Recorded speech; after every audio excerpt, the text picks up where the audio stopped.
السلام علیکم ورحمۃ اللہ وبرکاتہ.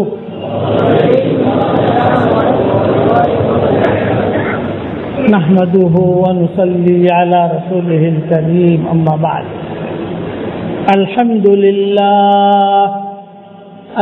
لله نحمده ونستعينه ونستغفره ونؤمن به ونتوكل عليه ونعوذ بالله من شرور أنفسنا ومن سيئات أعمالنا ونعوذ بالله من شرور أنفسنا ومن سيئات أعمالنا ونعوذ بالله من شرور أنفسنا ومن سيئات أعمالنا من يهده الله فلا مضل له ومن يضلله فلا هادي له ونشهد أن لا إله إلا الله وحده لا شريك له ونشهد أن سيدنا ومولانا محمدا عبده ورسوله صلى الله عليه وعلى آله وأصحابه وبارك وسلم تسليما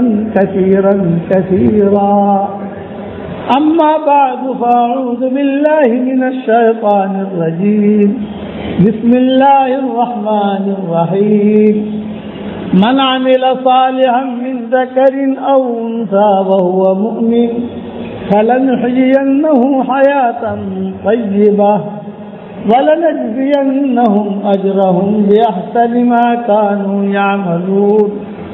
وقال الله سبحانه وتعالى ومن أعرض عن ذكري فإن له معيشة ضنكا ونحشره يوم القيامة أعمى قال رب لم حشرتني أعمى وقد كنت بصيرا قال كذلك أتتك آياتنا فنسيتها وكذلك اليوم تنسى.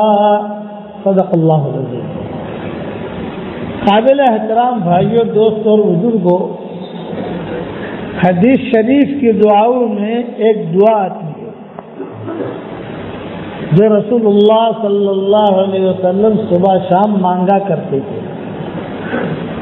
میری کتاب ہے مومن کا ہتھیار، اس میں نے وہ دعا لکھ دی ہے سارے حوالوں کے ساتھ. مومن کا ہتھیار کتاب کا نام تو سنا ہوگا آپ لوگوں نے، اس سے پڑھنے کی پابندی کرو صبح شام.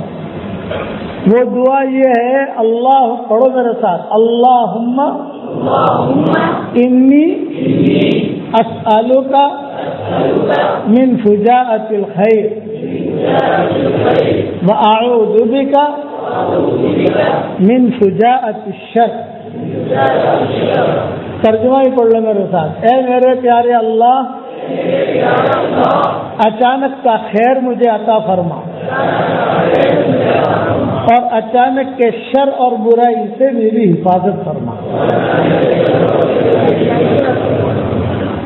یہ دعا بہت جامع ہے جو رسول اللہ صلی اللہ علیہ وسلم مانگا کرتے تھے صبح شام اہتمام کے ساتھ.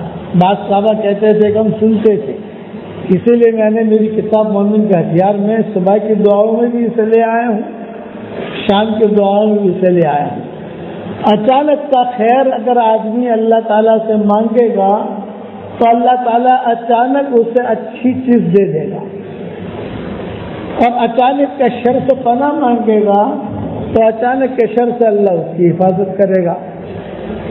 یہ آتے ہیں روایتوں میں اس طریقے سے، سلف صالحین میں یہ قصے بہت ملتے ہیں کہ اچانک کا خیر مل گیا، اچانک اچھی بیوی مل گئی، اچانک اچھا شوہر مل گیا، اچانک اچھا دھندا مل گیا، اچانک اچھا مکان مل گیا، اچانک اچھا پارٹنر مل گیا، اچانک اللہ تعالیٰ نے 3 چیلا لگانے کی توفیق دے دی.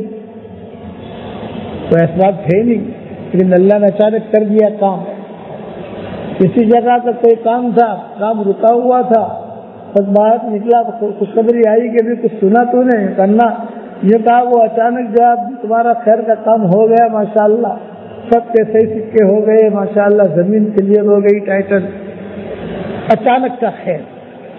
اور سب سے بڑا اچانک کا خیر یہ ہوتا ہے کہ آدمی کو اللہ ہدایت دے دے، اس سے بڑا خیر کوئی نہیں ہوتا۔ اور اچانک کے شر سے حفاظت سب سے بڑی یہ ہوتی ہے کہ اللہ کفر سے، گناہ سے، شرک سے اللہ اس کی حفاظت کرے۔ صحابہ جو تھے جن کے دلوں میں خیر تھا، جو مشرک تھے، لیکن اچانک اللہ ان کو خیر دیتا گیا، اس لیے کہ دل صاف تھے۔ اس میں دل کا صاف ہونا ضروری ہے۔ دل جو ہے یہ اگر میلا ہوگا اور دل کے اندر حسد، کینہ، بغض، بدگمانی، یہ جتنے رذائل ہیں یہ دل میں ہوں گے تو یہ یاد رکھنا اس کی کوئی نماز قبول نہیں ہوگی، اس کی کوئی دعا قبول نہیں ہوگی، یہ پکی بات۔ اور دل اگر صاف ہوگا، پاک صاف ہوگا تو دعا بھی قبول، نماز بھی قبول، حج بھی قبول، عبادت قبول۔ اس لیے اپنے دل کی دنیا کو آباد کرو، یہ میری نصیحت ہے۔ آج دل میلے ہو گئے، چہرے تو بہت خوبصورت دکھیں گے ماشاءاللہ، ایسا پیر بن کے بیٹھا ہے ماشاءاللہ، آنکھوں میں سرما بھی ہے، امامہ بھی ہے، ہاتھ میں تسبیح بھی ہے، پاجامہ بھی اونچا ہے، کرتا بھی نیچا ہے، کتنا اچھا دکھتا ہے، لیکن اندر کا ہے شیطان، کیونکہ دل اس کا بنا ہوا نہیں۔ اس لیے دل کو بنانے کی فکر کرو، الا من اتى الله بقلب سلیم۔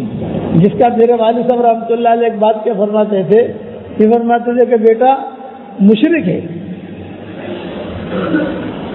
کفر ہے اس کے پاس، لیکن اگر دل کا وہ پاک صاف ہے، معاملات کا پاک صاف ہے، تو کبھی نہ کبھی اللہ اس کو ہدایت دے دے گا، محروم نہیں کرے گا۔ کبھی نہ کبھی ادھر سے ہوائیں آئیں گی اور ہواؤں کے ساتھ اللہ خیر دے دے گا۔ ابراہیم بن ادہم تھے کہ بہت بڑے بادشاہ تھے اور کوئی اچھے آدمی نہیں تھے۔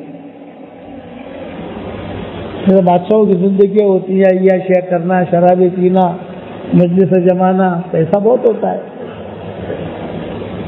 پیسہ اڑاتے ہیں، فضول خرچی کرتے ہیں۔ یہ کوئی اتنے اچھے آدمی نہیں تھے ابراہیم بن ادہم، بعد میں چل کر یہ ولی بنے، رحمت اللہ علیہ بنے۔ ان کی زندگی آوارگی والی زندگی تھی، جیسے عبداللہ بن مبارک، تو ان کی زندگی بہت اچھی نہیں تھی، سارے گناہ کرتے تھے ابتدا میں، لیکن دل کے پاک صاف تھے۔ تو اللہ تعالیٰ کی طرف سے جو ہدایت کی ہوائیں چلی ان کے دل میں بھی پہنچ گئی، بن گئے ابراہیم بن ادہم رحمۃ اللہ علیہ، بن گئے عبداللہ بن مبارک رحمۃ اللہ علیہ امیر المؤمنین فی الحدیث، اتنا بڑا درجہ، امیر المؤمنین فی الحدیث، امام بخاری کے استاد۔ جو گڑبڑ آدمی تھا، جسے کوئی دیکھنے کو پسند نہیں کرتا تھا، اور جسے کوئی دیکھا نہیں تھا، کہہ رہے یہ لڑکا کتنا خراب ہے، یہ کبھی سدھرے گا نہیں، بات تو ہوتا ہے، لیکن بن گئے امیر المؤمنین فی الحدیث۔ کہ کون ہے عبداللہ بن مبارک؟ فضاج امام بخاری کے استاد۔ امام ابو حنیفہ رحمۃ اللہ علیہ کے کئی شاگرد تھے جو ٹاپ 1 پر تھے، ٹاپ 1 لسٹ رہتی تھی کہ یہ ٹاپ 1 ہے۔ تو امام ابو حنیفہ کے 50 شاگرد تھے جن پر امام ابو حنیفہ کو اعتماد تھا۔ یہ مسئلہ تھا کہ امام ابو حنیفہ رحمۃ اللہ علیہ خود فیصلہ کرتے لیکن کسی جگہ اٹکتے، اس 50 کے ٹولے کو بلاتے امام صاحب، اور امام صاحب بلا کر کہتے تھے یہ مسئلے کے اندر میں اٹکا ہوا ہوں، کوئی بات مجھے قرآن حدیث سے سمجھ میں نہیں آ رہی ہے، تو تم جو ہے مجھے اس کا جواب دو۔ تو پہلے نمبر پر امام ابو یوسف تھے، اور 19ویں نمبر پر عبداللہ بن مبارک تھے۔ ہمیں بولتے تھا کہ خاص شاگرد میں تھے عبداللہ بن مبارک، کوئی اچھے آدمی نہیں تھے۔ ایک لڑکی سے ہی عشق ہو گیا، تو رات بھر جو ایک پل تھا وہاں خراسان میں ایک جگہ تھی، وہاں رات بھر یہ دونوں باتیں کرتے رہتے تھے، عبداللہ بن مبارک اور وہ لڑکی۔ ایران میں ہے، ایران کے 2 حصے ہیں، ایک میں شیعہ ہے، ایک میں سنی ہے۔ یہ خراسان جو ہے یہ سنیوں کا علاقہ ہے، بڑے بڑے علماء وہاں پیدا ہوئے ہیں، بڑے بڑے فقہا پیدا ہوئے ہیں، وہی پیدا ہونے والے عبداللہ بن مبارک بھی ہیں، لیکن دل کے پاک صاحب۔ روزانہ دونوں کے دونوں جو ہے باتیں کرتے رہتے، اللہ تعالیٰ سے خیر مانگتے تھے، ہمیشہ اللہ سے خیر مانگو، اے اللہ میرے لیے جو خیر ہو وہ مقدر کر، اور شر ہو تو میری حفاظت فرما۔ یہ مختصر استخارہ ہے، آدمی روزانہ اللہ تعالیٰ سے دعا مانگے کہ اللہ جو خیر ہو میرے لیے مقدر کر، اور جو شر ہو مجھے بچا لے۔ تو ہمیں کیونکہ اس کا معاملہ اللہ کو سونپا ہے، میرا معاملہ اللہ میں تجھے سونپتا ہوں، میرا معاملہ تجھے سونپتی ہوں۔ تو جو معاملہ اللہ کو سونپا جاتا ہے وہ کبھی نامراد نہیں ہوتا، وہ کبھی ناکام نہیں ہوتا۔ لڑکی بہت خوبصورت، عبداللہ بن مبارک بھی بہت خوبصورت، جوانی کا نشہ، جوانی کا ایک نشہ ہوتا ہے نا کہ جوانی کے نشے میں آدمی کچھ پتہ نہیں ہوتا، میں کہاں جا رہا ہوں، میں کہاں جا رہی ہوں، کچھ پتہ نہیں، دھن ہوتا ہے دھن، ایک نشہ تھا ان کو۔ روزانہ رات کو وہاں جا کر ملاقات کرتے اور پھر جو ہے آدھی رات میں واپس آ جاتے عبداللہ بن مبارک۔ ایک رات ایسا ہوا عبداللہ بن مبارک وہی کھڑے کھڑے انتظار کر رہے تھے اور لڑکی آئی نہیں، دیکھتے رہے۔ اس وقت میں یہ گھڑیاں تو نہیں ہوتی تھی لیکن ستاروں سے وقت کو دیکھتے تھے، ستارے، ہاں یہ ستارہ یہاں تک آیا ہے ابھی اتنے بجے، یہ ستارہ یہاں تک آیا ہے ابھی اتنے بجے، اب یہ ستارہ یہاں تک آیا ہے اتنے بجے، یہ دیکھتے رہے کرے۔ اب تک جو ہے کوئی وہ لڑکی آئی نہیں، کیا کروں، کھڑا رہوں، چلا جاؤں؟ تو سپن میں تھے، اکیلے تھے، اور باپ کے اکلوتے بیٹے تھے، باپ دیندار تھا، ماں بھی دیندار تھی ان کی، لیکن یہ تھوڑے سے الٹے راستے میں چل پڑے تھے ابتدا میں۔ تو اس وقت میں تہجد کی اذانیں شروع ہوئی۔ ہمارے یہاں تہجد کی اذان کا ماحول نہیں، مکہ مکرمہ مدینہ منورہ میں تہجد کا اذان کا ماحول ہے کہ تہجد کے وقت میں یعنی صبح ساجد سے 1 گھنٹہ پہلے وہاں اذانیں ہوتی ہیں، مکہ میں بھی ہوتی ہے، مدینہ منورہ میں بھی ہوتی ہے، بعض دوسری مساجد میں نہیں ہوتی، ریاض کی بعض مسجدوں میں ہوتی ہے، یا بعض ملکوں میں کہ ملیشیا، انڈونیشیا، یہاں پر ماحول ہے کہ تہجد کے وقت میں اذان ہوتی ہے۔ تو فجر کی نماز کے لیے تو لوگ آتے ہی آتے ہیں، لیکن تہجد میں ہی ان کی مسجدیں بھر جاتی ہیں۔ آپ ملیشیا، انڈونیشیا جاؤ، Thailand, Malaysia, Thailand تو کم ہے لیکن ملیشیا، انڈونیشیا میں زیادہ ہے، وہاں تہجد کے وقت میں جو ہے، یعنی آپ اگر تہجد کے وقت نہیں اٹھے تو آپ کو جو مرد اور عورتیں ساری کی ساری ملیں گی وہاں پر۔ تو خراسان میں بھی یہی حال ہے کہ تہجد کے وقت میں سب جو اذانیں ہوتی تھی تہجد کی اذان ہی، تو عبداللہ بن مبارک جو ہے انہوں نے دیکھا کہ وہ ہو تہجد کا وقت ہو گیا اور میں لڑکی کے چکر میں کھڑا ہوں یہاں۔ وہ اذان ہوئی، اذان ہوتی ہی ان کی آنکھوں میں آنسو آئے، یہ ان کے آنسو ان کا ہدایت کا ذریعہ بنے، لڑکی کا نہ آنا یہ ہدایت کا ذریعہ بنا۔ من ابھی غصہ ہوتا ہے نا کہ یار میری رات اچھی نہیں کہ وہ لڑکی آئی نہیں، وہ تنتنیا وہ آیا نہیں، وہ آئی نہیں، وہ آئی نہیں رات، لیکن یہ ان کا آنسو جو ہے وہ ہدایت کا ذریعہ بنائے۔ کہا میں لڑکی کے انتظار میں کھڑا ہوں اور اللہ مجھے بلا رہا ہے، تو میں لڑکی کے انتظار میں کھڑا ہوں اور اللہ مجھے بلا رہا ہے۔ سب کو چھوڑ چھاڑ اور یہ عبداللہ ابن مبارک رحمۃ اللہ علیہ بن گئے۔ باپ سے جا کر کہا ابا اب میں اللہ تک پہنچنا چاہتا ہوں، مجھے اللہ چاہیے اور کچھ نہیں چاہیے، مجھے اللہ چاہیے۔ جیسے عبدالقدس گنگوہی کو ملا. اسی طرح خبر یہ خیریں اب خالد بن ولید کو ملی. یہی خیر اکرمہ ابن ابی جہل کو ملی. یہی خیر حضرت عمر کو ملی. یہی خیر ہرمزان کو ملی. یہی خیر وحشی کو ملی. یہ سارے گڑبڑ تھے، یہ کوئی اچھے لوگ نہیں تھے. قسمیں کھا رکھی تھی، یہ بھلے لوگ نہیں تھے. یہی خیر اسامہ ابن اسال کو ملی. سمامہ ابن اسال. دل کی دنیا اسے ہمیشہ یاد رکھنا.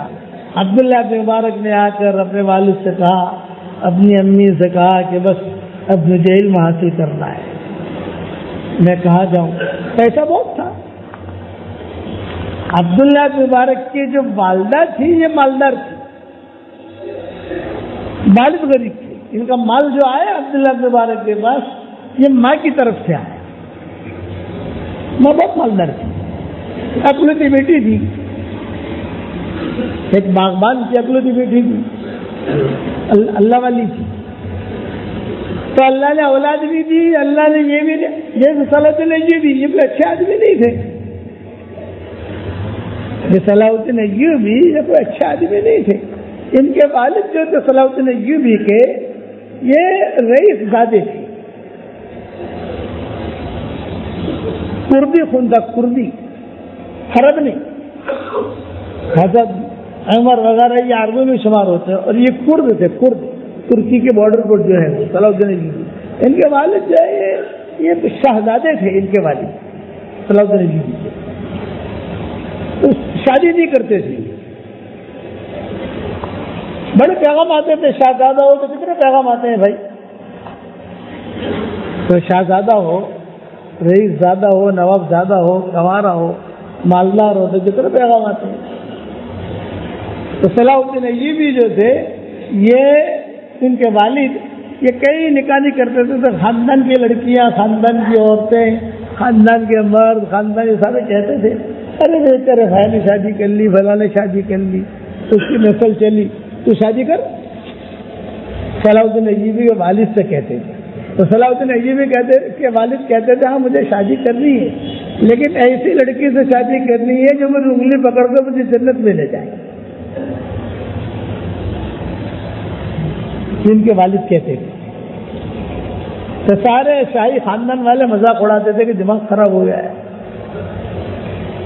کہاں تجھے ایسی لڑکی ملے گی. بولا نہیں، میرا اللہ کے ساتھ معاملہ ہے، اللہ میرے لیے انتظام کرے گا. کسی سے دوستی نہیں رکھتے تھے صلاح الدین ایوبی کے والد. وہ ایک ہی بات کہتے تھے. تو رشتے آتے تھے تو وہ ایک ہی بات کہتے تھے، نہیں دیکھو بھی تمہاری بیٹی اگر ایسی ہو جن میری انگلی پکڑ کے مجھے جنت میں لے جائے تو بات کرنا، اور اگر ایسی نہیں ہے تو بات مت کرنا. مجھے تو ایسی لڑکی چاہیے.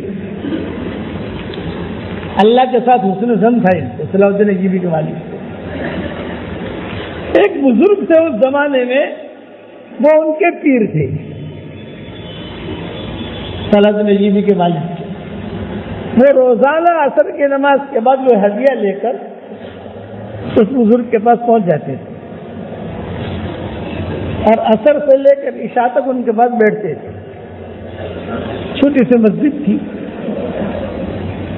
بیٹھ کر اللہ رسول کی بات سنتے یا ان کی خدمت کرتے تھے. بڑے آدمی، مال و منال کے اعتبار سے بڑے آدمی تھے. اللہ ہمیشہ یاد رکھنا، اگر دل میں خیر ہوگی، دل پاک صاف ہوگا تو ہوائیں بھی تمہیں سلام کریں گی، راستے بھی سلام کریں گے آپ کو کہ آپ پاک صاف ہیں. اگر گڑبڑ ہوگا تو مسجد سے بھگا دی کہ بھاگ یہاں سے، دل لگے گا ہی نہیں اس کا کہ دل گڑبڑ ہے. وہ اچھے آدمی تھے صلاح الدین ایوبی کے والد تھے، بہت اچھے آدمی. وہ روزانہ آگے بیٹھتے تھے.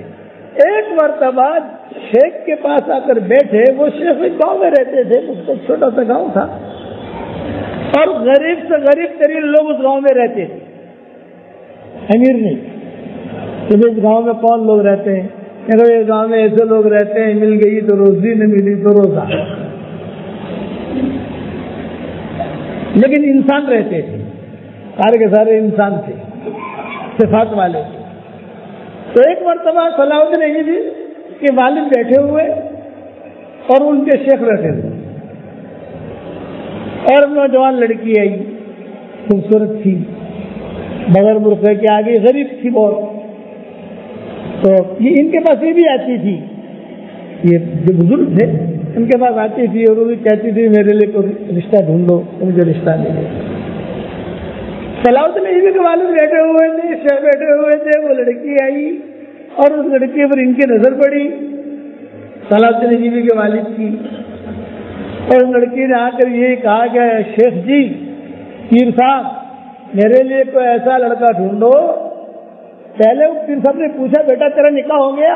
فرمایا نہیں حضرت نہیں ہوا، میں تو ایسا لڑکا ڈھونڈ رہی ہوں جو میری انگلی پکڑ کے جنت میں لے جائے۔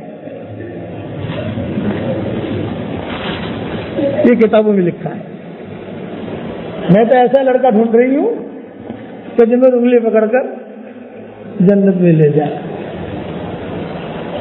تو صلاح الدین ایوبی کے والد بیٹھے ہوئے تھے، تو اس نے پیر صاحب نے کہا ٹھیک ہے بیٹا، میں دیکھتا ہوں کہ اگر ایسا لڑکا ہوا تو بتاؤں گا۔ خیر وہ چلی گئی، وہ بھی کچھ ہدیہ لے آتی تھی۔ یہ جو صلاح الدین ایوبی کے والد تھے انہوں نے کہا حضرت میں بھی ایسی لڑکی ڈھونڈتا ہوں تو جو میری انگلی پکڑ کر جنت میں لے جائے۔ ارے بہت اچھا بھائی، بلا لیا، یہ تو پیر تھی لیکن اصلی پیر تھے، امیٹیشن پیر نہیں۔ آج کل اصلی پیر ملنا بہت مشکل ہوتا ہے، نقلی پیر تو آپ کو بہت ملیں گے، اس سے اچھا دھندا کوئی ہے ہی نہیں۔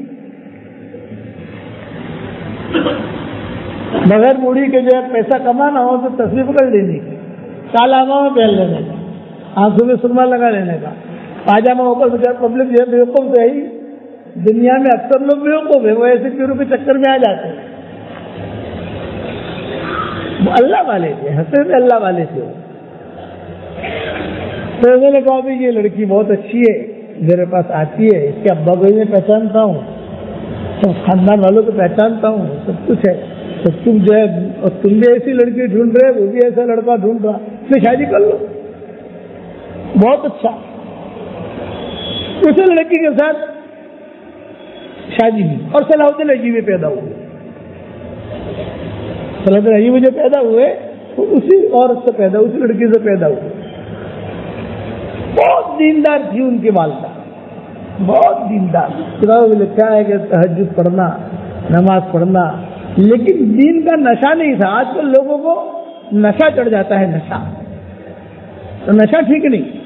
اعتدال کے ساتھ آدمی کام کرے، قرآن پڑھے تو اعتدال کے ساتھ، تہجد پڑھے تو اعتدال کے ساتھ، حج عمرہ کرے تو اعتدال کے ساتھ، اعدلوا هو اقرب للتقوی، اعتدال کے ساتھ رہو تو وہ یہی تقوی کے زیادہ قریب ہے۔ خیر، اب صلاح الدین ایوبی کے جو والد تھے یہ تو شہزادے تھے، بڑے آدمی تھے، وہاں اطلاع ہوئی، ارے سنا کچھ نا، صلاح الدین ایوبی نے شادی کر لی، تو صلاح الدین ایوبی کے والد نے شادی کر لی، صلاح الدین ایوبی کے والد نے شادی کر لی۔ اچھا کہا کہ ظاہر بات ہے بڑے لوگ تھے تو سب مرد عورتیں تھے، وہ دلہن دیکھنے کے لیے آتے تھے، ارے یہ دلہن، یہ ارے یہ تو کچھ اچھی نہیں ہے، یہ تو شکل کی بھی اچھی نہیں، لوگوں کو باتیں بنا تو بہت اچھا آتا ہے، آنکھ کو نہ لگے دل کو کیا لگے، یہ تو بالکل ایسی ہے ایسی ہے ایسی ہے، لیکن وہ اپنی زندگی گزارتے رہے۔ اللہ نے انہیں میں سے دیا صلاح الدین ایوبی۔ یہ صلاح الدین ایوبی یہ نور الدین زنگی کے خاص خادم تھی۔ نور الدین زنگی یہ مصر میں رہتا تھا، وہ ایک کی تمنا، بڑا بادشاہ تھا، شیخ نے اس کا تذکرہ لکھا ہے فضائل اعمال میں، اس میں وہ ایک ہی بات کہتا تھا، لوگ پوچھتے تھے کہ تمہاری کیا خواہش ہے، کہ میری کوئی خواہش نہیں ہے، میری خواہش ہے کہ بیت المقدس فتح کروں، اور کوئی میری تمنا نہیں ہے کہ اللہ نے مجھے بادشاہ دی۔ مصر کا تھا، مصر بیت المقدس قریب قریب ملے ہوئے ہیں، تو زیادہ دور نہیں ہے، ہمارے علاقے میں بہت سفر ہوا ہے۔ یہ خاص شاگرد تھے صلاح الدین ایوبی، بہت اقرب ترین لوگوں میں، سفر میں، حضر میں، اور مال آیا تھا، مال کہاں سے آیا تھا؟ باپ کے رستے سے آیا تھا۔ صلاح الدین ایوبی ماں تو غریب تھی، عبداللہ بن مبارک کو جو مال ملا وہ ماں کے راستے سے ملا، باپ غریب تھا، اور صلاح الدین ایوبی کو جو مال ملا وہ باپ کے راستے سے ملا، ماں غریب تھی لیکن دیندار تھی۔ وہ 313 مرتبہ سورہ اخلاص کا وظیفہ بہت کرتی ہے۔ آپ لوگوں کو میں ہدیہ دیتا ہوں، قبول کرو گے بھائی؟ ارے بتاؤ تو صحیح، پالن کروا لو، قبول کرو گے؟ 313 مرتبہ سورہ اخلاص پڑھنے کی عادت ڈال دی، 31 بنگلے جنت میں تیار ہو جائیں گے انشاءاللہ۔ کتنے بنگلے بھائی؟ اور کوئی انکم ٹیکس والا فون کرے گا نہیں آپ کو۔ تو دنیا میں اگر آپ نے 5 دکانیں خرید لی تو انکم ٹیکس والے آئیں گے نہیں آئیں گے؟ پیسہ کیا دلا دیا؟ تو حساب بتاؤ بھائی۔ 313 کا جو عدد ہے یہ بدرین کا ہے، بدر میں شریف ہوئے تھے تو وہی حساب نکالتی تھی صلاح الدین ایوبی کی والدہ۔ وہ کہتی تھی کہ میں 313 اب میں تو کہیں جا نہیں سکتی، کمزور ہوں۔ جو عورت کے ساتھ کہاں جائے گی؟ وہ تو گھر میں بیٹھے گی بیچاری۔ لیکن بولا 313 کے عدد کے مطابق میں سورہ اخلاص کا وظیفہ تو کروں، کہ سورہ اخلاص اللہ کو بہت پسند ہے، میں اتنا تو کروں تو اللہ کی وہی مدد آئے گی جو 313 والوں کے ساتھ آئی تھی، اتنا تو کروں۔ تو 313 مرتبہ سورہ اخلاص روزانہ پڑھتی ہے۔ اور صلاح الدین ایوبی کبھی کسی محاذ پر بھی جاتے اور اگر آگے بڑھتے محاذ پر کسی جگہ تو یہ خبر بھیجتے کہ امی الحمدللہ میری فوجیں آگے بڑھ رہی ہیں الحمدللہ۔ اور اگر کبھی فوجیں پیچھے ہٹتی تو ہوتا ہے نا، کبھی آگے کبھی پیچھے، کبھی آگے کبھی پیچھے، میری فیڈ تو امی تھوڑا سا وہ 313 کا ڈبل کر لو نا امی۔ سمجھ گئے آپ لوگ؟ کتنا ہوتا ہے 313 کا ڈبل؟ حساب کتاب میں تو سب ماہر ہو ماشاء اللہ، سمجھانا پڑے گا نہیں، کمپیوٹر کے بادشاہ ہو ماشاء اللہ۔ ماں تھوڑا سا آگے کر لو نا، پھر بھی اگر ہاتھ پہ تو اثرات نہیں بھی ایک ہی بات کہتے کہ ذرا 313 کا 3 گنا کر لو نا، ذرا دعا مانگو اللہ سے۔ ان کی والدہ یہ کام کرتی، پڑھتی رہتی، اللہ سے دعا مانگتی اور کہتی مجھے سورہ اخلاص سے بہت محبت ہے۔ سورہ اخلاص کے جتنی فضیلتیں قرآن و حدیثوں میں آئی ہے کسی صورت کی اتنی نہیں، بہت فضیلتیں حضور صلی اللہ علیہ وسلم نے بیان کی سورہ اخلاص۔ ایک مرتبہ جب وہ ہار رہے تھے، پیچھے آ رہے تھے تو انہوں نے خط لکھا امی میری فوجیں پیچھے آ رہی ہیں، پیچھے آ رہی ہیں، میں ہار رہا ہوں۔ امی نے کہا میں سمجھ گئی تھی کہ تو ہار رہا ہے۔ رات کو روزانہ میرے گھر پر 100 عورتیں تہجد پڑھنے آتی تھیں۔ ان کا مکان اس وقت میں چھوٹے چھوٹے محلے ہوتے تھے، آج ہماری طرح فلیٹ بنگلے یہ نہیں ہوتا تھا، چھوٹا سا محلہ ہے، اس میں قریب قریب مکانات ہیں چھوٹے چھوٹے۔ تو تہجد کے وقت میں اس مکان میں جو بوڑھیاں ہوتی تھی وہ صلاح الدین ایوبی کے پاس آ کے گھر پر آ کر ان کے والدہ کے پاس تہجد پڑھتی تھی کہ بیٹا روزانہ 100 عورتیں آتی تھی میرے گھر میں تہجد پڑھنے کے لیے، لیکن رات کو جو ہے 70 آئی تھی، 30 نہیں آئی۔ میں سمجھ گئی کہ تو ہار رہا ہے، اب میں 313 کے بجائے اور آگے بڑھ رہی ہوں، اور میں آگے بڑھ رہی ہوں، جیسے وہ آگے بڑھتی ہے ویسے صلاح الدین ایوبی بھی آگے بڑھتی ہے۔ جب جا کر بیت المقدس فتح ہوا ہے، یہ بیت المقدس جو فتح ہوا نا وہ ان کی والدہ پش کرتی تھی دعاؤں کے ذریعے سے، آپ سمجھے؟ اسی لیے میں کہتا ہوں پہلے میں 100 مرتبہ سورہ اخلاص پڑھواتا تھا لوگوں کو، پھر 100 مرتبہ سورہ اخلاص روزانہ پڑھنے کی عادت ڈالو۔ ایک آدمی نے مجھے کہا کہ مولوی صاحب پہلے تو آپ 100 مرتبہ پڑھواتے تھے، 313 اتنا بھاؤ بڑھ گیا آپ کا۔ میں نے کہا تو نے فلیٹ خریدا تھا، کتنے میں خریدا تھا؟ 13۔ یہ کہا 50 لاکھ میں۔ اب کیا ریٹ ہے اس کا؟ 2.5 کروڑ۔ میں نے کہا تیرے فلیٹ کا بھاؤ بڑھ سکتا ہے تو میری سورہ اخلاص کا بھاؤ نہیں بڑھ سکتا؟ ابھی تو میں 313 تک پہنچے ہوں، آپ دوسری مرتبہ آؤں گا تو اور آگے بڑھاؤں گا انشاءاللہ۔ اپنے کو تو آگے بڑھنا چاہیے نا۔ اور جب ایک بات بتاؤں، 313 مرتبہ اگر سورہ اخلاص پڑھنے کی عادت ڈال دو گے تو سب سے پہلا فائدہ یہ ہوگا کہ اللہ ہم سے راضی ہو جائے۔ تو صحیح حدیث میں آتا ہے، حضور صلی اللہ علیہ وسلم نے صحابی سے کہا کہ تو سورہ اخلاص زیادہ کیوں پڑھتے ہو؟ تو صحابی نے کہا کہ حضرت مجھے بہت پسند ہے،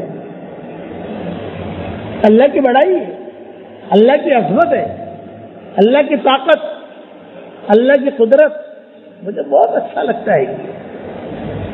اچھا تجھے سورہ اخلاص سے محبت ہے؟ ہاں. تو بعض صحابہ سے کہا اپنے اس سے جا کر کہو اگر تجھ کو سورہ اخلاص سے پیار اور محبت ہے تو اللہ کو بھی تجھ سے پیار اور محبت ہے. اور دوسرا فائدہ 31 بنگلے تیار ہو جائیں گے انشاءاللہ پکے.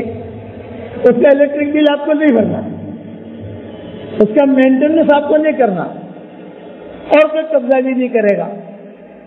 دنیا میں تو قبضہ کر لیتے ہیں لوگ، کوئی قبضہ، اور بالکل صاف شفاف ملے گا، پکا ملے گا.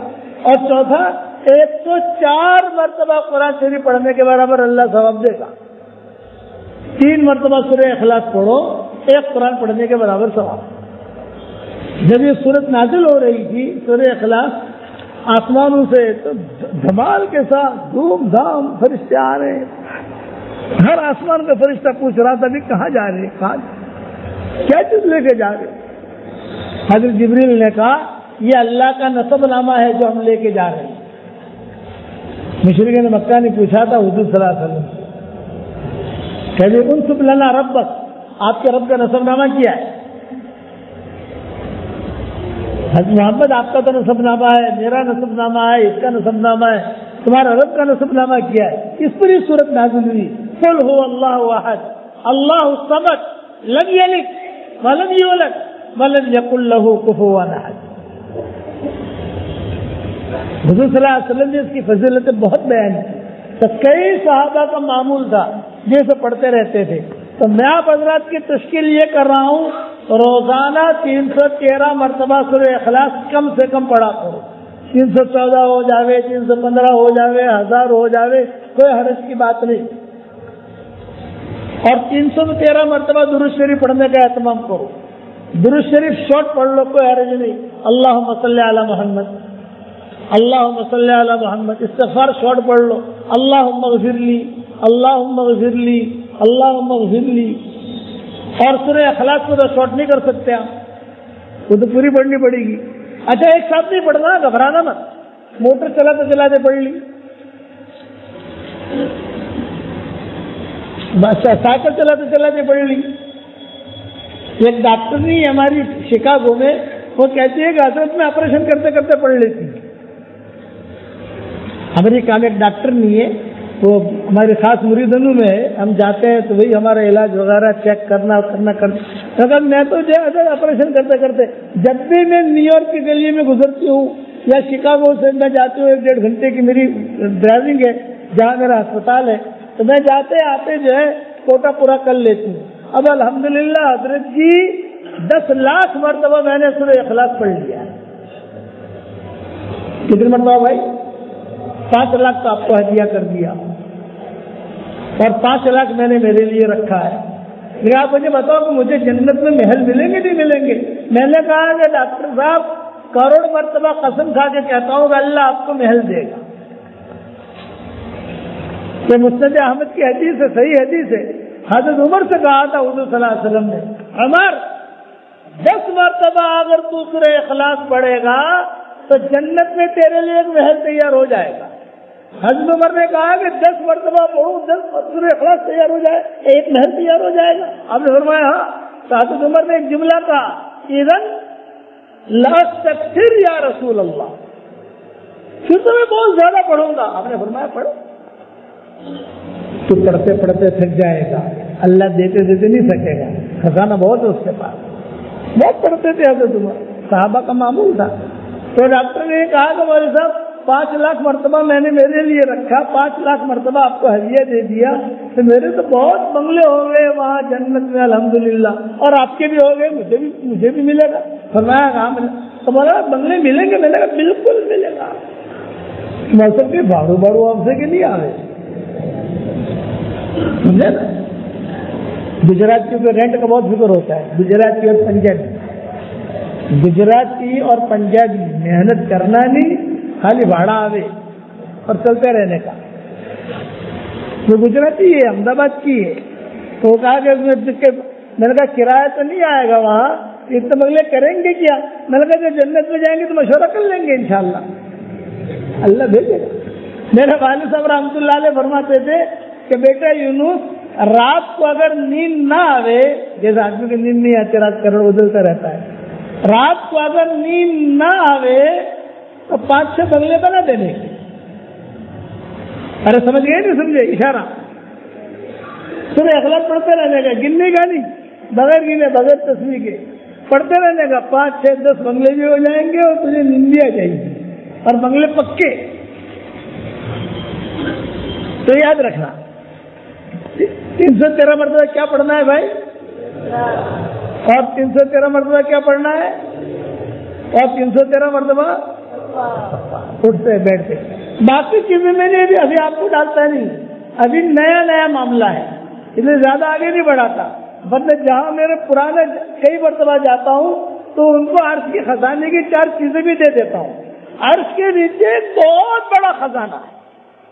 اب عرش, اس کے اوپر اللہ کی کرسی, کرسی کے اوپر اللہ, کتنا بڑا مسئلہ ہوگا بتاؤ.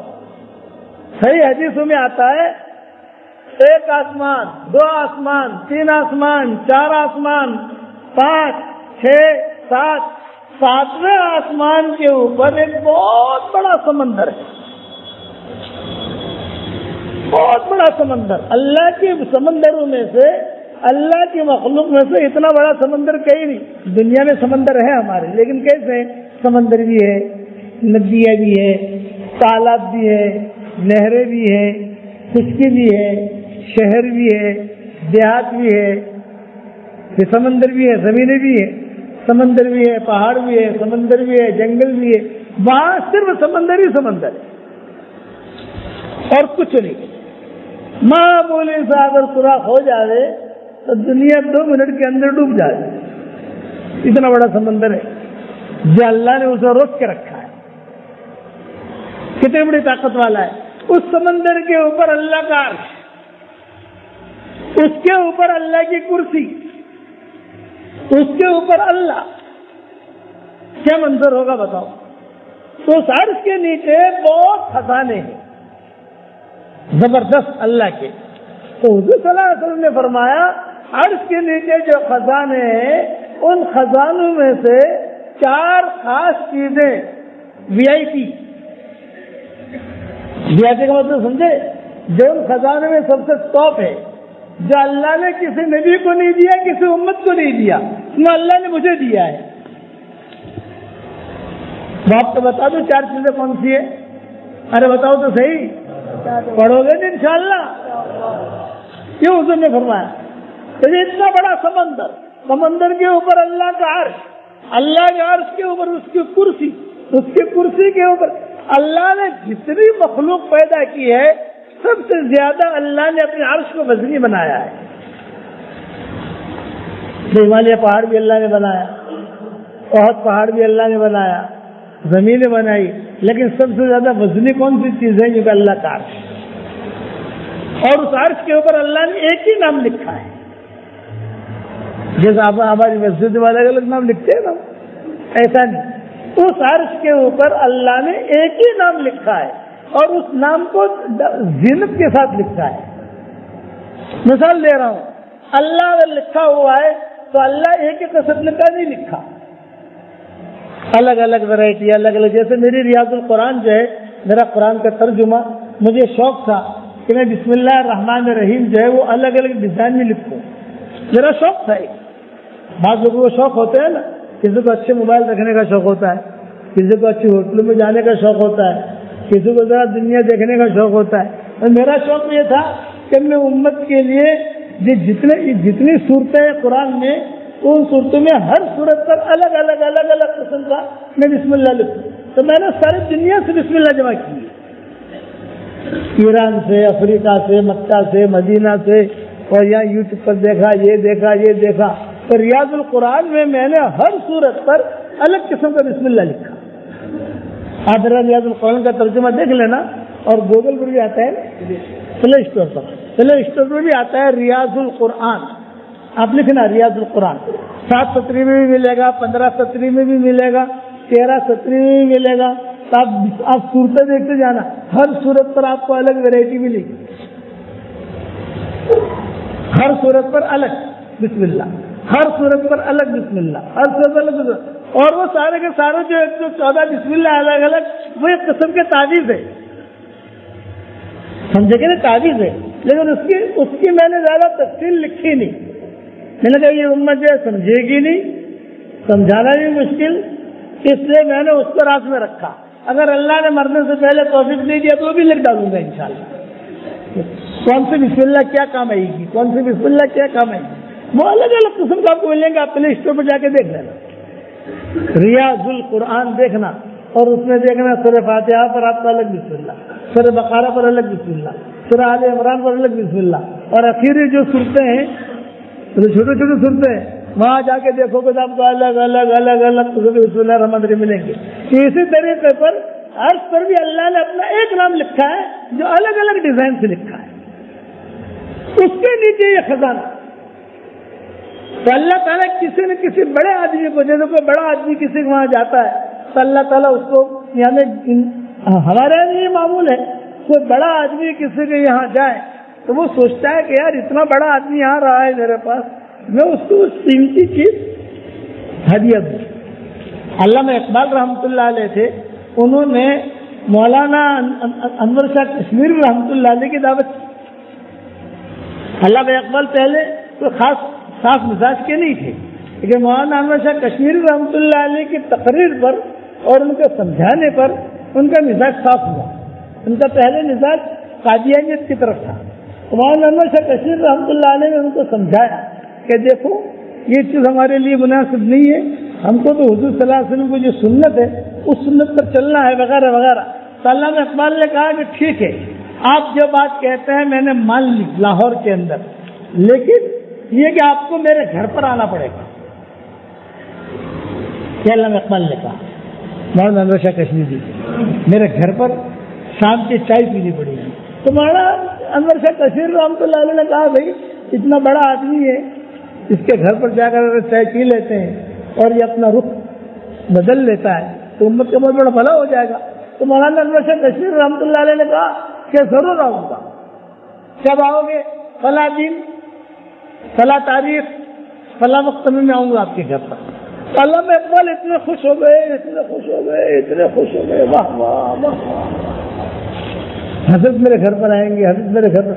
کوئی اچھا آدمی کسی کے گھر پر چلا جائے یہ اس آدمی کی سعادت مندی ہوتی ہے، گھر والی۔ کبھی مولوی صاحب میرے گھر پر آ گئے، امام صاحب میرے گھر پر آ گئے، مؤذن صاحب میرے گھر پر آ گئے۔ تو علامہ انور صاحب رحمۃ اللہ علیہ جب کیا ہو گیا تو علامہ اقبال نے گھر پر آ کر کہا بھی میرا گھر تو گناہوں سے بھرا ہوا ہے، برتن میرے خراب ہیں۔ تو علامہ اقبال نے سارا ان کا جو فرنیچر تھا بدل دیا۔ گھر والوں نے کہا بھی کیوں بدل رہے ہو؟ حضرت آ رہے، میں نے اس پر بیٹھ کر گناہ کیے، میں نے اس پر بیٹھ کر یہ کیا ہے، میں نے یہ کیا، میں نے یہ کیا، میں ایسی جگہ پر حضرت کو نہیں بٹھاؤں گا۔ سب کو صاف کروایا، نیا صوفہ لے آئے، نیا قالین لے آئے، نئے برتن لے آئے، نیا یہ لے آئے۔ اب جو مولانا انور شاہ کشمیری رحمۃ اللہ علیہ تشریف لائے تو علامہ اقبال بہت خوش، لیکن علامہ اقبال کہتے تھے کہ اتنا بڑا آدمی میرے پاس آیا ہے میں ہدیہ کیا دوں؟ اتنا بڑا آدمی میرے پاس آیا ہے ہدیہ۔ یہ معاملہ ہے اللہ کا اور حضور کا کہ اللہ تعالیٰ نے کہا کہ اتنا بڑا نبی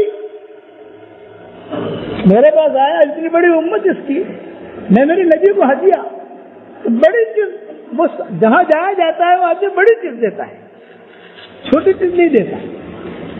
تو علامہ اقبال نے بہت اکرام کیا، بٹھایا اور شاندار اثرانہ ہوا۔ اس زمانے کے جو وزراء تھے وہ بھی آئے، اس زمانے کے جو لوگ تھے، تو مولانا انور شاہ کشمیری رحمۃ اللہ علیہ ان کی بھی مقبولیت تھی، علامہ اقبال کی بھی مقبولیت تھی، سب پورا گھرانہ ماشاءاللہ جگمگا اٹھا۔ اب علامہ اقبال سوچتے تھے، اللہ سے کہتے تھے کہ اللہ اتنا بڑا آدمی آیا، میں کیا ہدیہ دوں، کیا ہدیہ دوں۔ اچانک ان کے ذہن میں آیا ہاں ایک کتاب میرے پاس رکھی ہے جو شاہ ایران نے مجھے دی ہے، ایران کا بادشاہ، ایران کے بادشاہ نے ایک کتاب علامہ اقبال کو دی تھی جو فارسی میں تھی، اور یہ کہا تھا علامہ اقبال کو کہ تم اس کا اردو میں ترجمہ کرو تاکہ وہ کتاب اردو میں چھپے کہ ایرانی لوگ کیسے ہوتے ہیں، ایران میں حکومت کیسے چلی، کسرا کیسے آیا، پوری تاریخ تھی اس میں آپ کو 5 لاکھ روپیہ ہدیہ دوں گا. اس زمانے کے 5 لاکھ 50 کروڑ سے بھی زیادہ آج کے دور کے، اس زمانے کے 5 لاکھ. تو علامہ اقبال کو شاہی ایران نے ہدیہ نہیں بھیجی تھی، اس کا ترجمہ کر لو تو 5 لاکھ روپیہ میں آپ کو ہدیہ دوں گا. تو علامہ اقبال نے وہ کتاب مولانا انور شاہ کشمیری رحمۃ اللہ علیہ کو دی. حضرت یہ کتاب ہے شاہ ایران نے بھیجی ہے مجھے، میں اس کا ترجمہ کروں تو مجھے 5 لاکھ روپیہ ملے گا. تو ظاہری بات ہے کہ 5 لاکھ مجھے ملے گا تو میری کتنی پراپرٹی بن جائے گی اس دور کے اعتبار سے. میں آپ کو ہدیہ کر رہا ہوں، آپ جو اس کا ترجمہ کیجئے تو وہی پیسے آئیں گے میرے پاس آئیں گے، آپ ترجمہ کر کے مجھے دے دو، میں وہاں پہنچا دوں گا، وہ مجھے پیسہ بھیجے گا، میں آپ کو پیسہ دے دوں گا. مولانا انور شاہ کشمیری رحمۃ اللہ علیہ نے تو کتاب کو کون سی کتاب ہے، لاؤ کتاب لائے، ایک ورق الٹا واپس کر دی اور یہ فرمایا کہ یہ کتاب مجھے حفظ یاد ہے. کیا کہا؟ یہ کتاب بادشاہ نے دی ہے، مجھے حفظ یاد ہے. فلاں صفحے پر یہ لکھا ہے، فلاں صفحے پر یہ لکھا ہے، فلاں صفحے پر یہ لکھا ہے، فلاں صفحے پر یہ لکھا ہے. اور دیوبند کی کتب خانے بھی موجود ہے. اور میں اس کا ترجمہ کیوں کروں بھائی؟ ایران کے بادشاہ کی کتاب کا ترجمہ کیوں کروں؟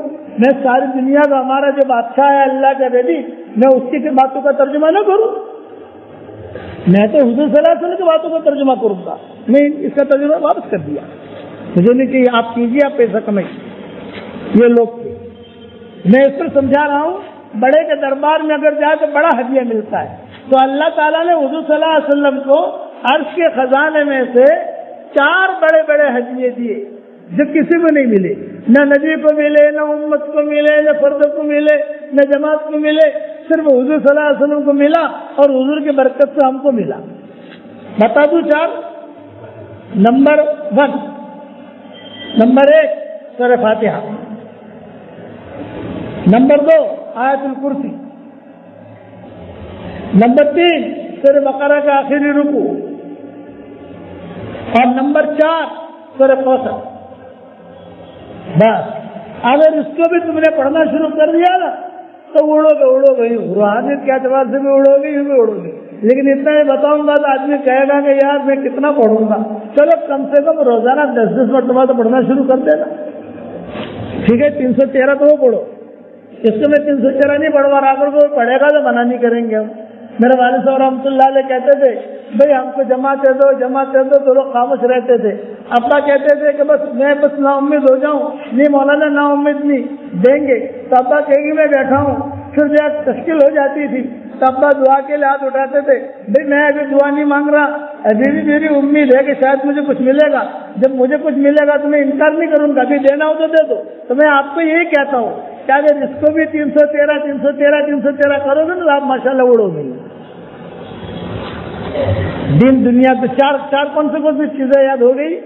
سورہ فاتحہ، آیت الکرسی، سورہ بقرہ کا آخری رکوع ہے. آخری 2 آیتیں، لیکن آخری رکوع کہہ دیتا ہوں تاکہ آدمی کو سمجھ میں آئے، ورنہ وہ آیت سنتا رہے گا بیچارہ. اس میں 2 آیتیں بھی آ جائیں گی. اور سورہ کوثر، انا اعطیناک الکوثر فصلی لربک وانحر ان شانئک هو الابتر. یا نماز میں دوسرے فاتحہ پڑھتے ہو. عام طور پہ آیت الکرسی بھی آدمی پڑھتا ہے، یاد ہو جاتی ہے. نماز کے بعد آیت الکرسی پڑھی جاتی ہے الحمدللہ. سورہ بقرہ کا آخری رکوع میں نے میری کتاب مومن کے ہتھیار میں لکھ دیا، جو بھی آدمی پڑھ لیتا ہے. اور سورہ کوثر میں نے لکھی نہیں ہے تو وہ آدمی اسے بھی پڑھ لے. انا اعطیناک الکوثر بہت چھوٹی ہے لیکن بہت جاندار ہے. روزانہ اگر آج یہ 4 چیزیں پڑھنا شروع کر دیا، کوئی جادو کرنے والا آپ پر جادو کر ہی نہیں سکتا. کوئی آپ پر جادو کرے گا تو اس کو لوٹے گا. اگر کسی کو شرارت سوجی کہ یار اس کو جادو کر کے ختم کرو، تو آپ نے اگر اس کی عادت ڈال دی پڑھنے کی اور پانی میں دم کر کے پیتے رہے، پلاتے رہے گھر والوں کو، تو جو کوئی اگر کسی کو شرارت سوجی بھی ولا یحیق المکر السیء الا بأہلہ، برا سوچے گا تو وہ برا اس کے اوپر پڑے گا. پڑھو گے انشاءاللہ. اب اپنا ایگریمنٹ کتنا ہوا؟ 313 مرتبہ سورہ اخلاص. 313 مرتبہ درود شریف, 313 مرتبہ استغفار, اور اگر اللہ ہمت دے تو 313 مرتبہ سورہ فاتحہ, 313 مرتبہ آیت الکرسی, 313 مرتبہ سورہ بقرہ کا آخری رکوع, اور 313 مرتبہ سورہ کوثر. اگر ہمت دے, نہیں ہے تو کم سے کم ہر فرض نماز کے بعد 1 مرتبہ 2 مرتبہ اتنا تو پڑھ لو انشاءاللہ. پڑھو گے انشاءاللہ. تو میں اس پر سنا رہا تھا اچانک کا خیر. کیا رکھنا, عبداللہ بن مبارک کو اچانک کا خیر ملا. کیا خیر ملی عبداللہ بن مبارک کو؟ وہ صلاح الدین ایوبی کا قصہ رہ گیا, بعد میں دیکھیں گے انشاءاللہ. لیکن عبداللہ بن مبارک کا قصہ اصل مجھے سنانا تھا کہ عبداللہ بن مبارک کو کیا اچانک کی خیر ملی. وہ آسان, لڑکی کا نہ آنا یہ نہ خیر ملی. یہ بن گئے امیر المؤمنین فی الحدیث. کتابوں میں لکھا ہے کہ اللہ تعالیٰ نے اتنا مال دیا, اتنا مال دیا, اتنا مال دیا. کپڑے کی تجارت کی. حدیثوں میں آتا ہے جنت میں کوئی کاروبار نہیں ہوگا, اور اگر کاروبار ہوتا تو کپڑے کا ہوتا یا عطر کا ہوتا. برکتی کاروبار ہے. ہمارے اسلاف نے 3 کاروبار کیے, کپڑا, عطر اور یہ پتھر. یہ جو میں نے پتھر پہنا ہے نا, حقیق, فیروزہ, اس کا کاروبار بھی ہمارے اسلاف کرتے تھے. بڑے جو اوپر گزرے ہیں بولے کہتے تھے کہ ان کاروبار میں اللہ نے بہت برکت دی. ابو حنیفہ کی کپڑے کی تجارت تھی, عبداللہ بن مبارک کی کپڑوں کی تجارت تھی. لیکن وہ کپڑوں کی تجارت کیسی تھی؟ دکان بن رہی تھی 6 مہینے تک. عبداللہ بن مبارک کی تجارت. لیکن اس زمانے میں یہودی بہت تھے وہاں, تو یہودیوں نے اپنی باندیاں اور غلاموں سے کہا ہوا تھا کہ دیکھو تم جب بھی کپڑا لاؤ ابن مبارک کی دکان سے لانا. ان کی دکان کا کوئی نام ہی نہیں تھا, اپنے تو نام رکھتے شو کرتے ہیں, بغیر نام کی دکان. کیا کہتے تھے کہ مارکیٹ میں دکان ہے جس پر کوئی نام نہیں ہے, وہ عبداللہ بن مبارک کی ہوئی تھی. اور باندیوں سے کہتا تھا جب بھی کپڑا لانا اسی کی دکان سے لانا. تو صبح سے باندیاں جو ہے وہ لائن لگا کے کھڑی ہو جاتی تھی. لوگ کہتے ارے یہ تو پتہ نہیں کب آئے گا, 4 مہینے میں آئے گا, 3 مہینے میں آئے گا, یہ تو پتہ نہیں کہاں کہاں گھوم رہا ہوگا. یہ تم کو کپڑا کیا سستا دیتا ہے؟ یہ نہیں سستا نہیں دیتا, مہنگا دیتا ہے. کیا کوالٹی ہائی ہے؟ نہ کوالٹی وہی ہے جو مارکیٹ میں. تو تم کیوں کھڑے ہو یہاں پر؟ بولے ہمارے سیٹھوں نے کہا ہے. یہود کہتے تھے ہمارے سیٹھوں نے کہا ہے کہ جب بھی تم کپڑا لاؤ بغیر نام والی دکان کی سے لانا, یعنی عبداللہ مبارک کی دکان سے. کیوں؟ اس لیے کہ کپڑا اس کی دکان سے نکل کر ہمارے گھروں میں آتا ہے, اور ہمارے گھروں میں سل کر ہمارے بدنوں پر آتا ہے. ہمیں ایمان کا نور محسوس ہوتا ہے. یہ تجارت. مدینہ منورہ میں ایک کپڑے کے تاجر تھے, بہت نکڑ پر ان کی دکان, بہت اچھی دکان. جب جاؤ دکان بند, بالکل باب مسجد کے سامنے. جب جاؤ دکان بند. ارے جی صاحب کہاں گئے؟ بولے آپ کو مسجد نبوی کی پہلی صف میں ملیں گے, چلے جاؤں گا. وہاں گئے, ان سے ملاقات ہوئی, السلام علیکم. وعلیکم السلام. ارے بھائی کئی مرتبہ آپ سے ملاقات کے لیے ملنے کے لیے آپ کی دکان پر گئے, آپ کی ملاقات نہیں ہوئی. تو انہوں نے جواب کیا دیا؟ مولوی صاحب مومن کے ملنے کی جگہ دکان نہیں ہے, مومن کے ملنے کی جگہ مسجد ہے. مومن مسجد میں ملتا ہے. تو جواب دیا انہوں نے. تو دکان کیوں کھولی آپ نے؟ یہ بتایا میں کبھی 1 گھنٹہ کھول لیتا ہوں, پورے مہینے کی روزی مل جاتی ہے. کبھی 2 گھنٹہ کھول لیتا ہوں, پورے مہینے کی روزی مل جاتی ہے. بند کر کے مسجد نبوی کے صف میں آ جاتا ہوں. یہ آج کے دور کی بات. آج کے دور میں بھی لوگ ایسے ہوتے ہیں. اس لیے یاد رکھنا ہے, یہ عبداللہ بن مبارک کو لڑکی کا نہ آنا یہ خیر کا ذریعہ بن گیا. اذان کا سننا یہ خیر کا ذریعہ بن گیا. بہت بڑا آدمی بنا. یہ معاملہ ہوا ابراہیم بن ادہم کا. ان کی ایک باندھی تھی ابراہیم بن ادہم کی. یہ روزانہ ابراہیم بن ادہم کے لیے بستر لگاتی. اور ابراہیم بن ادہم چونکہ بادشاہ تھے تو کہتے تھے میرے لیے گلاب کا بستر لگنا چاہیے, گلاب کا پھول. تو گلاب کے پھول خریدے جاتے تھے. نیچے گلاب, بیچ میں گلاب, اوپر گلاب, پورا گلاب کے پھول کا بستر. ابراہیم بن ادہم اور ان کی بیوی کے لیے لگایا جاتا تھا. ایک مرتبہ یہ باندھی تھکی ہوئی تھی, اس کے دل میں یہ بات آئی کہ ارے ابراہیم بن ادہم کے آنے میں تو ابھی آدھا گھنٹہ ہے, میں نے تو کمرہ سیٹ کر دیا ہے, میں تھوڑا سا لیٹ کے دیکھوں تو اسے کیسا مزہ آتا ہے. تو بیچاری لیٹ گئی, تھکی ہاری تھی, کراٹے لینے لگی. ابراہیم بن ادہم اور ان کی بیوی دونوں آئے اور دیکھا کہ باندھی سو رہی ہے, کراٹے لے رہی ہے. ابراہیم بن ادہم کو بہت غصہ آیا اور غصے میں آ کر اس نے ایک جملہ تھا, جاریہ مکان الزوجہ, جاریہ مکان الزوجہ, باندھی ہے اور بیوی کی جگہ لکھی ہے. بیوی کا درجہ اونچا ہوتا ہے, باندھی کا درجہ نیچا ہوتا ہے. تو جاریہ مکان الزوجہ یہ کہا اور یہ کہہ کر ایک ڈنڈا وہاں رکھا ہوا تھا, 2-4 ڈنڈے مارے اس باندھی کو. وہ باندھی جو ہے اس نے آنکھ کھولی, ثم ضحکت, پھر ہنسی, ثم نزلت, پھر نیچے آ گئی. تو ابراہیم بن ادہم کو اور غصہ آیا, ارے قصور کیا ہے اور ہنس رہی ہے, قصور کیا ہے اور تو ہنس رہی ہے, ماذا سبب وجہ ہے, یہ ہنسنے کی کیا وجہ؟ تو اس نے کہا بادشاہ سلامت, مجھے اس پر ہنسی آئی کہ میں 5 منٹ لیٹی اور 3 ڈنڈے کھائے. جو پوری رات لیٹتا ہوگا کتنے ڈنڈے کھائے گا حشر کے میدان میں؟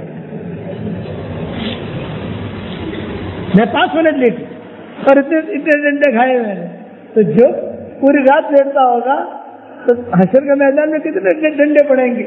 یہ بات ان کے دل پر چوٹ کر گئی, سوچنے پر مجبور ہو گئے. حالانکہ باندھی نے تو اپنے بھولے انداز میں بھولے پن میں کہا تھا, لیکن یہ وقت ان کی ہدایت کا تھا.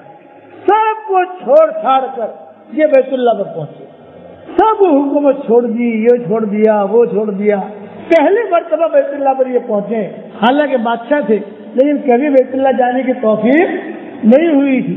جہاں انہوں نے بادشاہ چھوڑی اور بیت اللہ پر پہنچے, اور بیت اللہ پر پہنچ کے جو بیت اللہ کا منظر دیکھا تو کھڑے کھڑے انہوں نے اشعار پڑھے, الہی ترکت الخلق ترا فی ہواک, الہی ترکت الخلق ترا فی ہواک وایتمت العیال لکی اراک, الہی ترکت الخلق ترا فی ہواک وایتمت العیال لکی اراک, فلو قطعتنی فی الحب اربا لما هم الفؤاد الى سواک, الہی عبدک العاصی اتاک, الہی عبدک العاصی اتاک مقرا بالذنوب وقد دعاک, ان تغفر فانت لذاک اہل, ان تغفر فانت لذاک اہل, وان تطرد فمن یرحم سواک, الہی عبدک العاصی اتاک. ہچکے مامر میں رو رہے تھے اور حضرت کے سامنے یہ اشعار پڑھ رہے تھے, الہی عبدک العاصی اتاک مقرا بالذنوب وقد دعاک, ان تغفر فانت لذاک اہل, وان تطرد فمن یرحم سواک. یہ اشعار پڑھے. جب یہ اشعار پڑھے تو کتابوں میں لکھا ہے پورا حرم جو ہے انہوں نے گھیر لیا کہ کون آدمی ہے. قریب جا کے دیکھا ابراہیم بن ادہم بادشاہ, حرمین شریفین کا بادشاہ, حکومت ان کی حرمین شریفین پھر بھی تھی, بادشاہ.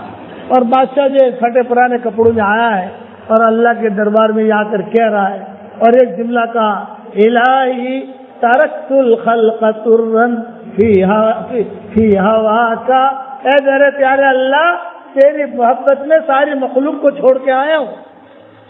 حکومت چھوڑ دی, الہی ترکت الخلق ترا فی ہواک, تیری محبت میں حکومت میں نے چھوڑ دی, بنگلے میں نے چھوڑ دیے, سب کو چھوڑ کر فقیر بن کر بادشاہ کے دربار میں آیا ہوں. وایتمت العیال لکی اراک, میں نے میرے سارے بیوی بچوں کو یتیم بنا دیا, چھوڑ دیا.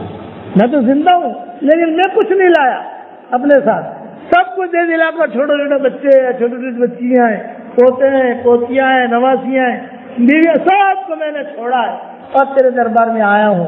وَأَيْتَمْتُ الْعَيَالَ لِكَيْ أَرَاكَ, تیرے دربار میں اس لیے آیا ہوں تاکہ تجھے دکھاؤں کہ میں تیرے ساتھ پکا آدمی ہوں, پکا وعدہ کر رہا ہوں.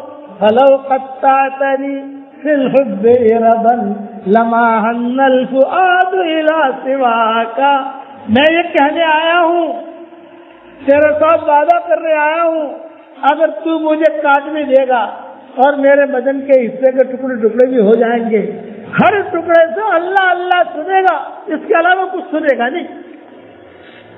ایک ایک بال میں اللہ اللہ آ گیا ہے, دل میں بھی اللہ آ گیا, بالوں میں بھی اللہ آ گیا, میرے گوشت کے ٹکڑوں میں اللہ آ گیا. یہ مطلب ہے فَأَيْتَمْتُ الْعَيَالَ لِكَيْ أَرَاكَ فَلَوْ قَطَّعْتَنِي فِي الْحُبِّ إِرَبًا لَمَا هَنَّ الْفُؤَادُ إِلَىٰ سِوَاكَ, تو مجھے ٹکڑے ٹکڑے بھی کرے گا تو تیری محبت کے علاوہ اب میں کسی سے محبت نہیں کروں گا, تیری محبت غالب ہے. پھر بعد میں اشعار پڑھے, الہی عبدک اللاتی اتاک, اے میرے پیارے اللہ تیرا گنہگار بندہ تیرے دروازے پر آیا ہے. راتیں گناہوں میں گزری ہیں, دن گناہوں میں گزرے ہیں. الہی عبدک اللاتی اتاک مقرم بالذنوب وقد دعاک, اپنے گناہوں کا اقرار کرتے ہوئے آیا ہوں, اقراری مجرم بن کر آیا ہوں. یہ مطلب ہے میرے گناہوں پر کسی گواہ کی ضرورت نہیں ہے. گواہ ہوتا ہے نا, آپ تم نے گناہ کیا تم پر یہ گواہ ہے یہ گواہ ہے, میرے گناہوں پر کسی گواہ کی ضرورت نہیں ہے. میں اقراری مجرم بن کر آیا ہوں, اقرار کرتا ہوں.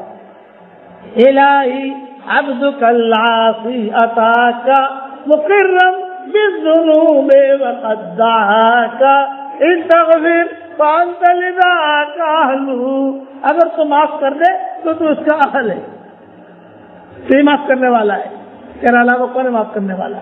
ان تغفر فانت لذاک اہل وان تطرد فمن یرحم سواک, کہ اگر تو مجھے پھٹکا مار کے نکال دے گا تو تیرے علاوہ کون سی جگہ ہے مجھے بتا جہاں جا کر میں پناہ پکڑوں.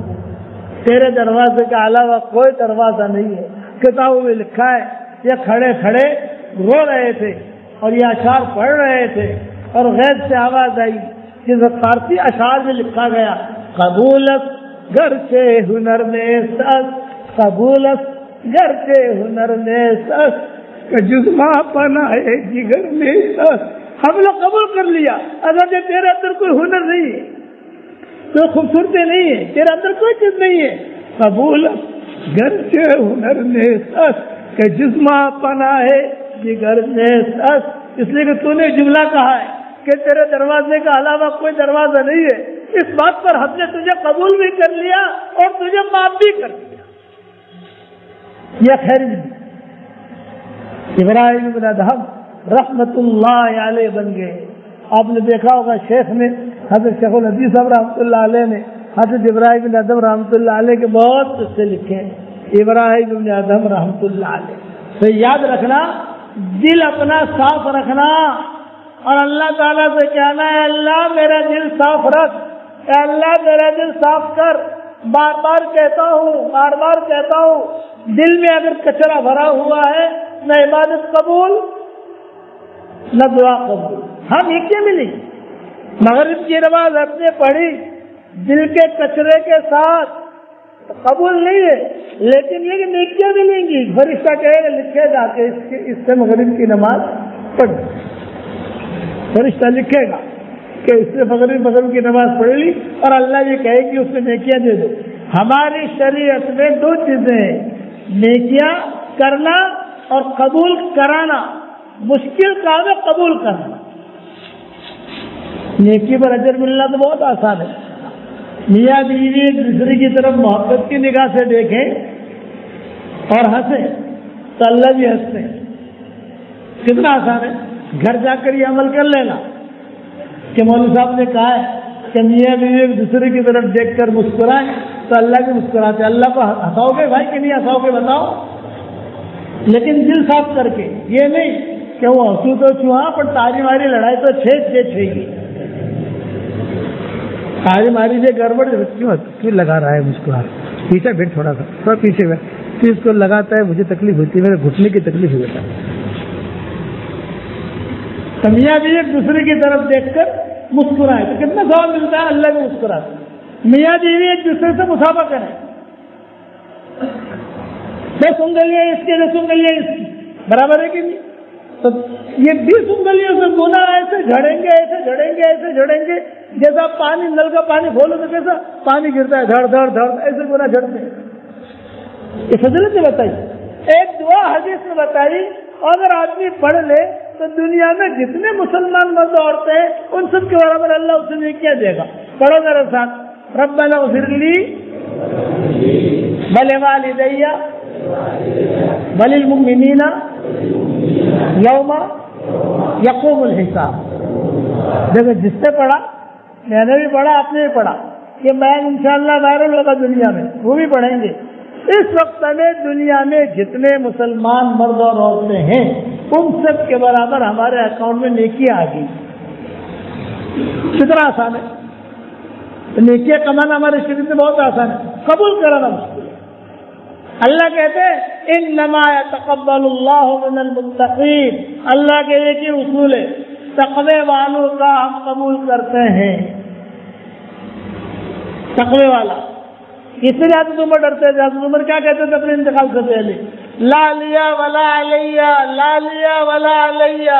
اے اللہ یہ دنیا سے جا رہا ہوں، تیرے پاس آ رہا ہوں، میں نے جتنی نیکیاں کی ہے اس کا تو مجھے بدلہ نہ دے، کوئی حرج کی بات نہیں ہے، لیکن میرے گناہوں پر میری رخصت پر تو میری پکڑ مت کرنا. اتنا بڑا آدمی حضرت عمر کہ جس کے دل میں بات آئی اور قرآن کے آیتیں نازل ہوا.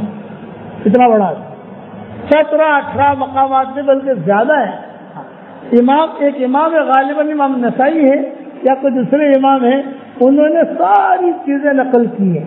ایک مرتبہ میرے بھی دل میں آیا کہ ساری حدیثیں سب نقل کر دوں کہ کون سی بات کر حضرت عمر کے اللہ تعالیٰ نے ان کی موافقت میں آیتیں نازل.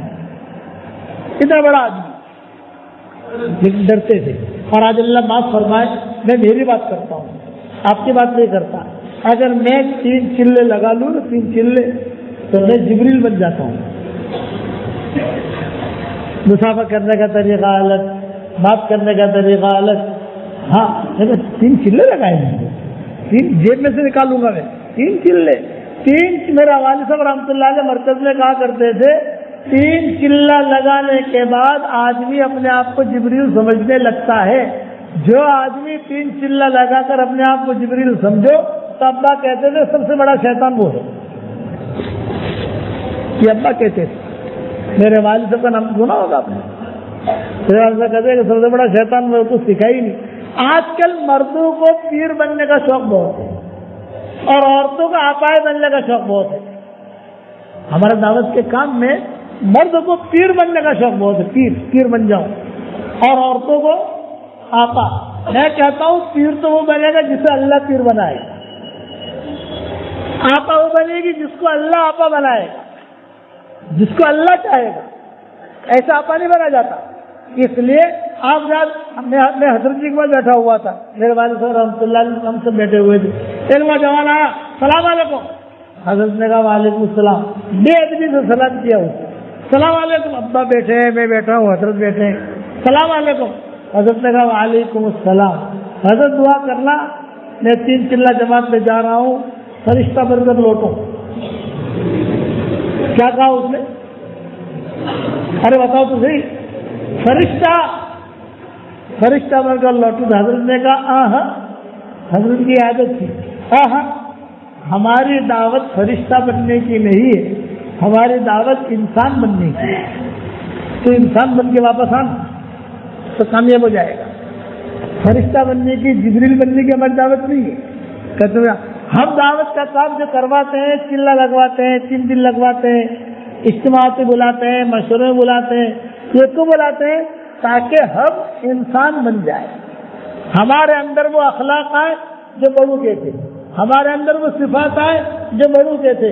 اتنا بڑا آدمی ہے عمر بن خطاب کہ ان کے دل میں بات آئی، قرآن کی آیتیں نازل ہوئی.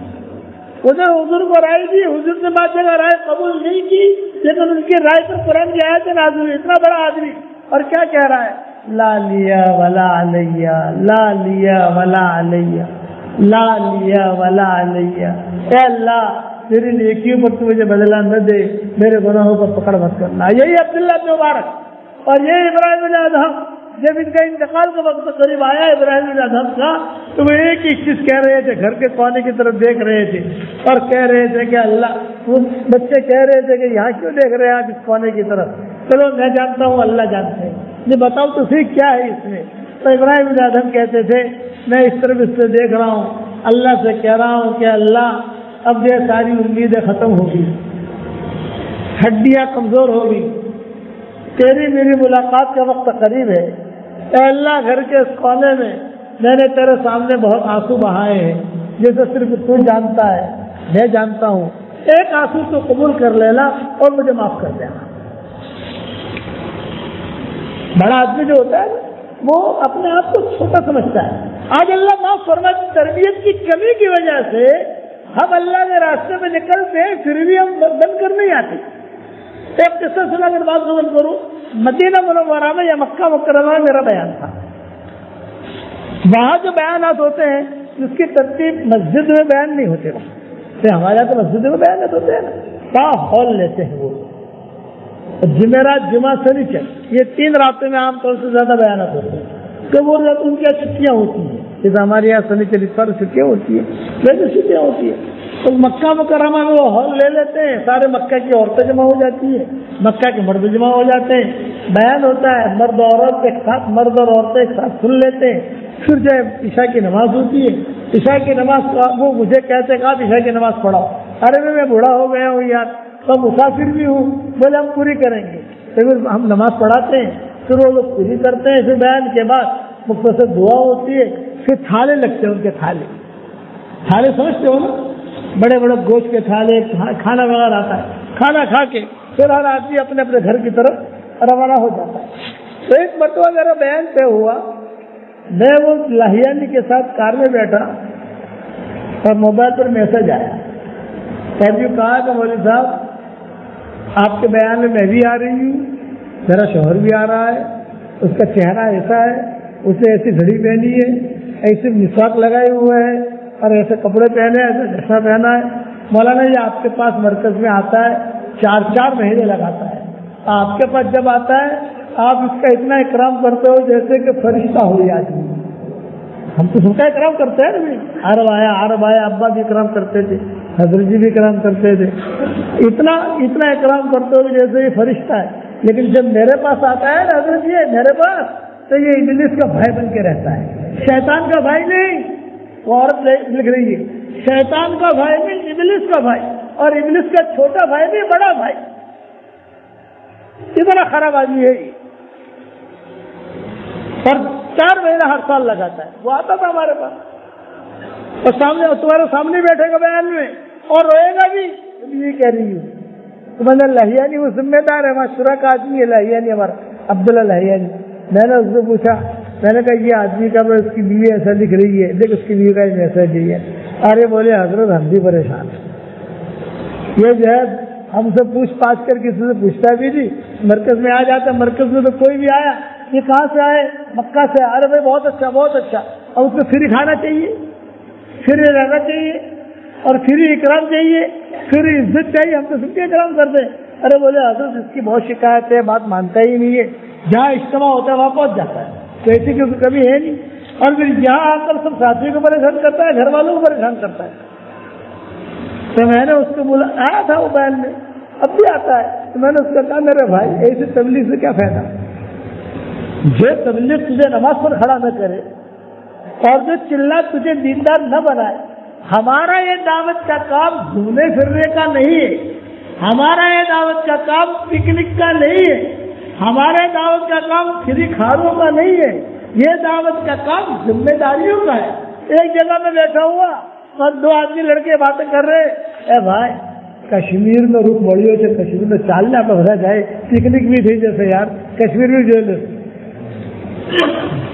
کیا فائدہ؟ آپ سمجھے کہ نہیں؟ یہ دعوت کا کام ذمہ داریوں کا ہے، آدمی سیکھے، قرآن سیکھے۔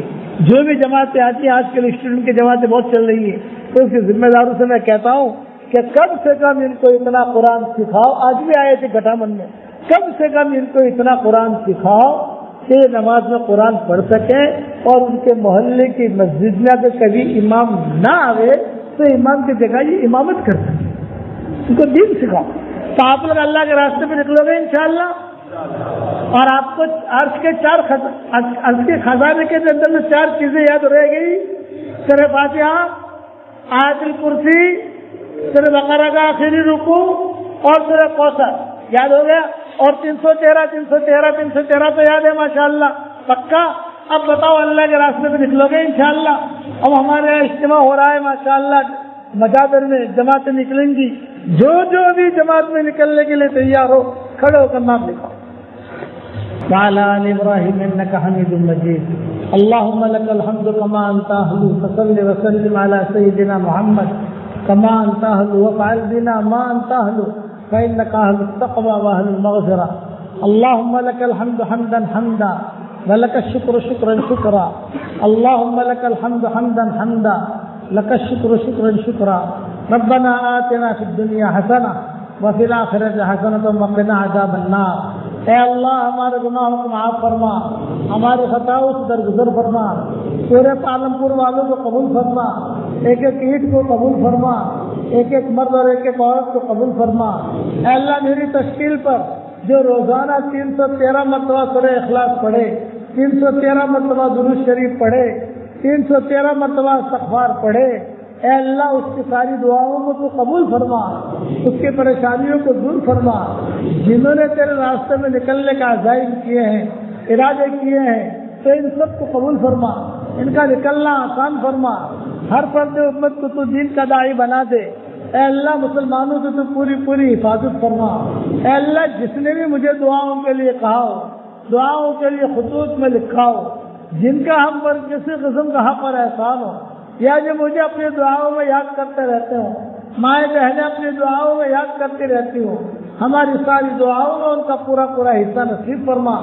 اے اللہ اگر آپ نے ہمارا نام سعید اور نیک وقتوں میں لکھا ہو تو ہمارا نام انہی میں لکھے رکھی ہو, اور اگر آپ نے ہمارا نام شقی اور بدبختوں میں لکھا ہو تو ہمارا نام ان کی فہرست سے مٹا دینا, اور نیک لوگوں کی فہرست میں ہمارا نام لکھ لینا.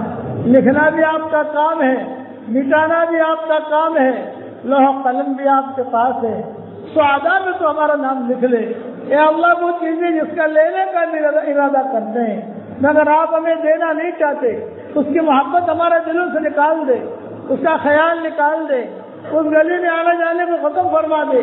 اور وہ چیزیں جس کا لینے کا ارادہ نہیں کرتے مگر آپ ہمیں دینا چاہتے ہیں, اس کی محبت ہمارے دلوں میں ڈال دے, اس گلی میں آنا جانا آسان فرما. اے اللہ تیرے نبی پر بہترین رحمتیں نازل فرما. جب تک سورج اگتا رہے تیرے نبی پر رحمتیں نازل فرما, جب تک ہوائیں چلتی رہے تیرے نبی پر رحمتیں نازل فرما, جب تک سمندروں میں پانی باقی رہے تیرے نبی پر رحمتیں نازل فرما. اے اللہ جب تک آسمان اور زمین باقی رہے تیرے نبی پر رحمتیں نازل فرما, اور جب تک جنت جہنم باقی رہے تیرے نبی پر رحمتیں نازل فرما. اے اللہ ہم مظلوم ہیں تو ہماری مدد فرما, ہم کمزور ہیں تو ہمیں قوی کر دے, اور اللہ ہمارے اقدام اور اقلام کو قبول فرما. اے اللہ ہمارے ماں باپ کی مغفرت فرما, ہمارے ماں باپ کی مغفرت فرما, ہمارے ماں باپ کی مغفرت فرما, ان کی ہڈی ہڈی کو جنت نصیب فرما. اے اللہ جو مانگا وہ عطا فرما, مانگنے سے رہ گیا وہ عطا فرما. اور اے اللہ اس مجلس میں سفید بال والے بوڑھے بھی ہیں, نوجوان عبادت گزار بھی ہیں, معصوم بچے بھی ہیں. اگر یہی مجمع کسی کریم کے دروازے پر چلا جائے, صرف 1 روپیے کی بھیک مانگے, اس کریم کے لیے روپیہ دینا جتنا آسان ہے اس سے زیادہ آپ کے لیے ہدایت کا دینا آسان ہے. اے اللہ ہماری جھولیوں کو ہدایت سے بھر دے, ہماری جھولیوں کو امن و امان سے بھر دے, عباد صالحین میں شامل فرما دے, مستفید الاخیار میں شامل فرما دے.